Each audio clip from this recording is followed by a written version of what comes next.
Hello, ladies and gentlemen, and welcome back to Inside Movies Galore. I'm your host, David Streggy, and today I have a review from Fuller and Green Productions, which in 2017 they filmed another horror film.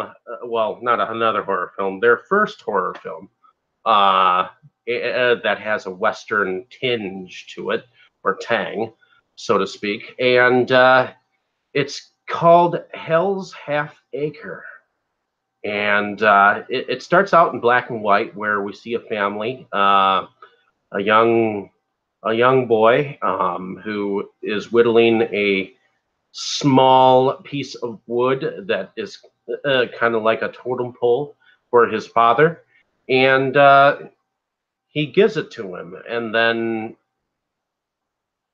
uh, two characters end up coming up behind the mother and father, and they threaten the mother's life if the father does not do what he says.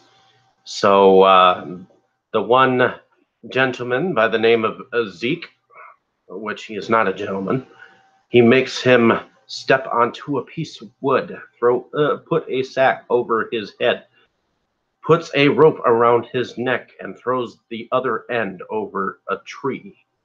And then eventually, right before he kicked the wood out from beneath the father, he asked if the father had any last words.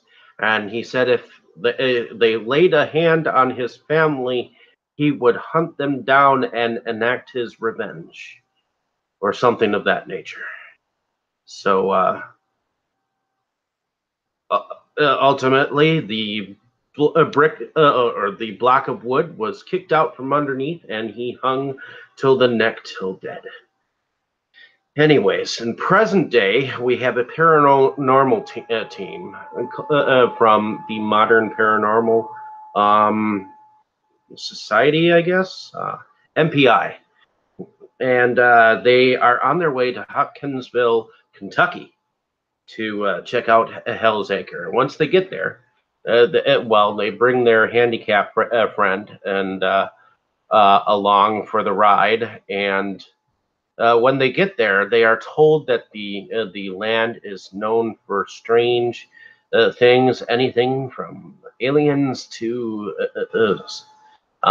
things dealing with Satan and the devil and whatnot. And a man by the name of James Lynn used to own the property, and him and his family were murdered on the property. And there were Confederate soldiers that used to use the place to hide during the Civil War. So there's they kind of laid the groundwork for some of the history of the land, so to speak. So once they heard all of this, they went to find it, and their vehicle ended up dying just as soon as it arrived at Inland Cemetery. And so the two, the man and the woman, that would be Lacey, played by Shannon Stocking, and her friend get out to investigate, and they realize that their machines that they brought along are spiking like really high, and that's never happened before.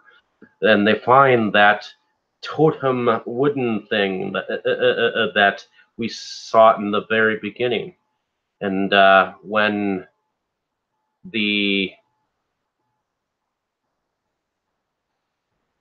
the man was holding it, he ended up getting killed by this man that looks like he was dressed up in overalls and and had a pitchfork and a sack on his head, and he just rammed something through his chest. And we also have Chad Fuller playing a guy named Eddie, who evidently is a drunk, and he um, keeps yelling for his beers. Well, his wife, or whatever you want to call her, tells the two kids that are hers or theirs, since she just got them, their mother just got them some fishing poles, to not lose them and not to go any further than Bone Lake. So ultimately, the two young boys, they end up going down to the lake. One of them loses a pole, and one of them also ultimately goes beyond Bone Lake just a little bit. So it was definitely different seeing this story played out. I mean, there was a sheriff that was involved who just not too recently had become part of the. Evidently, hasn't been long on the force in the town, and he doesn't believe in all this, bullshit about supernatural stuff. So I thought the acting in here was really dead on, at least what they needed to do, and the creature, because what was underneath that sack did not look like a man. So I commend the directors for finding at least an effect that made it look like it was a supernatural being of some sort. It wasn't quite human, because it looked like it was like definitely dead underneath. So, and it was definitely creepy. I liked the vibe. It definitely had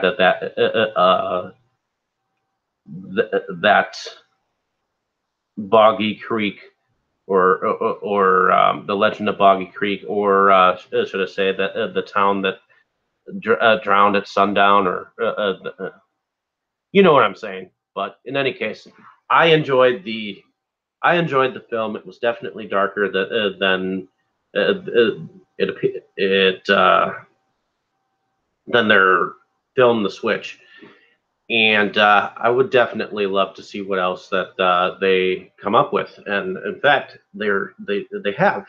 So hopefully you've enjoyed my review on this film. I definitely thought the production values were better. Um, it's not about the budget; it's about the people involved and the feeling of the film that you portray. You want to give that element of creepiness. You want to give that element of okay, I want to turn away, and there are a couple of moments where you can do that. This was more of a slasher film, so it definitely had a different feel. So I enjoyed it. I definitely wouldn't mind seeing a full feature film from this effort. So this was definitely a longer film for the production company, and so there it is. My views on this film. So I was entertained by it, and wouldn't mind seeing more from, like I said, this production company. In any case, hopefully you enjoyed my review. Like and subscribe to my page, and glad that you could bring yourself out to listen to my page. So, in any case, enjoy your afternoons or mornings, and hopefully you can listen to more of my thoughts on other projects. Have a good afternoon.